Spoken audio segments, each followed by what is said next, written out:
Bienvenidos a esta entrevista exclusiva de France 24. Nos encontramos en la ciudad de Tapachula, al sur de México, y me acompaña Luis Rey García Villagrán. Él es el líder de la multitudinaria caravana que despegó el pasado 6 de junio desde aquí, desde Tapachula, con rumbo hacia los Estados Unidos. Probablemente la caravana o el éxodo más grande en la historia de este fenómeno migratorio desde Centroamérica hacia Norteamérica. Un gusto que esté con nosotros, Luis. Bienvenido a este espacio y sobre todo gracias por acceder, porque sabemos que estos días han sido muy convulsos y han sido muy cansados también para usted. Muchas gracias a todos. A gusto aquí con ustedes. Bueno, Luis, empecemos por hablar de los aspectos de la caravana. ¿Cómo surgió este movimiento? ¿Cómo se conformó esta multitudinaria caravana? Hablamos de entre 8,000 a 11,000 personas. ¿Cuál es el objetivo de ellos? Sí, debido al tapón humano, al muro burocrático impuesto desde hace 3 años por el gobierno de México aquí en la frontera sur, donde han convertido a Tapachula en una gran cárcel migratoria, solamente hay 2 opciones para la población migrante. Una, quedarse esperando por 4, 5, 6 meses varados aquí en Tapachula en condiciones totalmente inhóspitas de cualquier aspecto, y la otra es salir caminando de la forma en que lo hicimos el día 6 de junio. Conversando con los migrantes, hay 2 lugares donde de verdad sienten que es muy difícil avanzar. Uno es el Tapón del Darién, frontera entre Colombia y Panamá, una selva inhóspita donde muchos pierden la vida, pero dicen incluso que ya llegando a México se han encontrado con el Tapón de Tapachula. Pero ¿por qué efectivamente está sucediendo esto que no pasa de pronto en los otros países de Centroamérica? Sí, desde que inició esta administración, la ley, el reglamento y los lineamientos del Instituto Nacional de Migración vigentes en todo el país contemplan 22 formas para que un migrante obtenga un estatus regular migratorio en el país. En Tapachula, y únicamente en Tapachula, se aplican solamente 2. ¿Cuáles son esos 2? El ser solicitante de refugio ante la Comar o el ser reconocido como refugiado ante la Comar. Eso es una transgresión directa a cada persona migrante, porque lo que lo hace es detenerse en migración al ir a las oficinas de la Comar y esperar una cita. Esta cita dura entre 2 y 3 meses, y de ahí obtener una cita en migración que también les hace permanecer en contra de su voluntad por 2 o 3 meses. Este muro burocrático fue implementado con aquel discurso de Donald Trump, que pasó de su muro en los Estados Unidos, allá en la frontera con México, y trajo ese muro burocrático al Suchiate, y que ese mismo muro Joe Biden lo ha llevado hasta la frontera con Honduras, a través de tácticas dilatorias para inhibir la inmigración.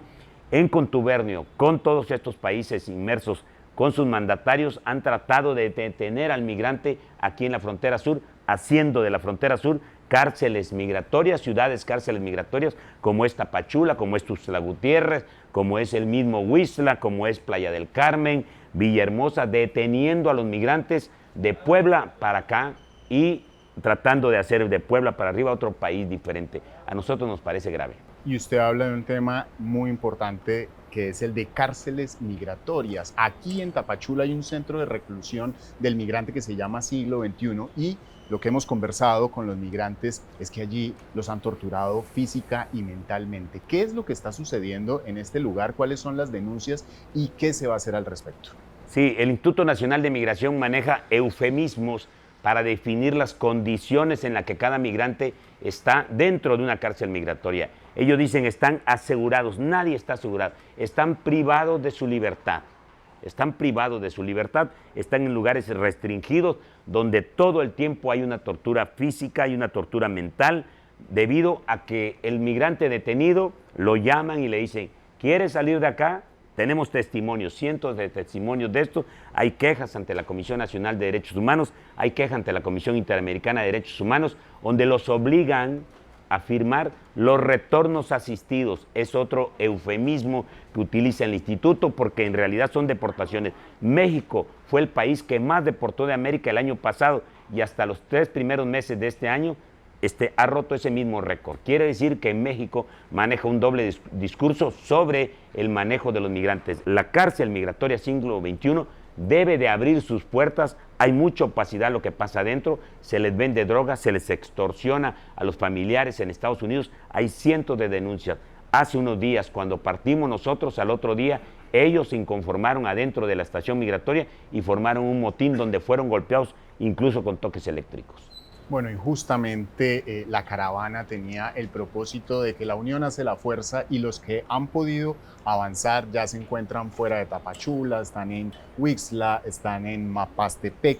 ¿Cómo se encuentran de salud? ¿Cuáles son las condiciones humanitarias de los migrantes de esta caravana? Bueno, desde que salimos la lluvia no dejó de cesar, incluso estamos viendo que no habíamos tenido estas condiciones en otros movimientos como esto.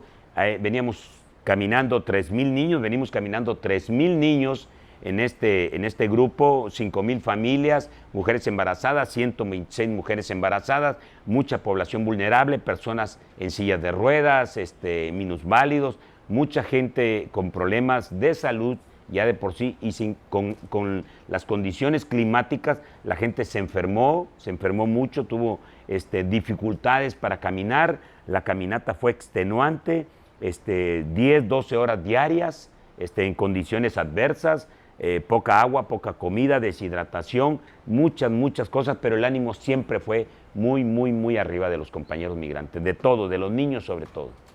Luis, terminó la Cumbre de las Américas y 20 de los países que asistieron firmaron una declaración en favor de la migración. Uno de los pilares es tener un mayor trato humanitario con los migrantes en los pasos fronterizos.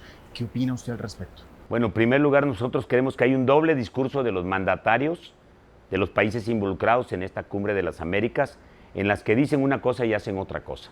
Nosotros, como defensores de derechos humanos de los migrantes, le decimos que en primer lugar las mujeres y los niños migrantes no son la moneda de cambio de las diferencias políticas, económicas o ideológicas entre los países involucrados. Y segunda, que la frontera sur, Tapachula en específico, no es el patio trasero de los Estados Unidos. Hemos visto que tanto en Guatemala, México y los Estados Unidos se utiliza el ejército para combatir, detener, inhibir la migración de diferentes maneras. Si de esta manera combatieran el narcotráfico ya estuviera casi detenido, no solamente en Estados Unidos, en México y en Centroamérica. Nosotros le decimos que esa parte del discurso debería de hacer práctico al que se aplicaran políticas públicas más adecuadas para que la migración no se convierta en un verdadero problema y se estigmatice a las mujeres y a los niños migrantes como criminales, como transgresores, como invasores de países.